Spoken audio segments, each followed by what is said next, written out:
कोण म्हणतं घरात माझं काहीच चालत नाही. बायकोना गरम पाणी आणून दिल्याशिवाय आपण भांड्याला हात पण लावत नाही. बायको आहे ना घरातले सगळे निर्णय डायरेक्ट माझ्यावर सोपवती. जसं की कपडे कधी धुवायचे, भांडे कधी धुवायचे, सगळं मी ठरवतो मी. आपण पण राजा माणूस असल्यासारखं स्वातंत्र्याचा फुल फायदा घेऊन टाकतो. पहिले भांडे घासतो आणि नंतर लगेच स्वयंपाकाला लागतो. आज तर सासू सासरे आले डायरेक्ट आपल्या हातचं खाणार आहे. घरातले सगळे काम झाले ना की मग शेवटी मी आरामशीर फडशी पुसायचं काम हातात घेत असतो. तिकडे राहिले ते पण पुसा. शांत बस.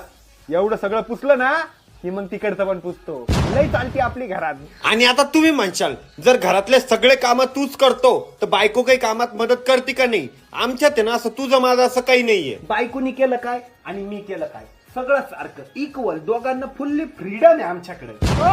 आज तुम्ही संडास बाथरूम घासणार आहेत की नाही? बघितलं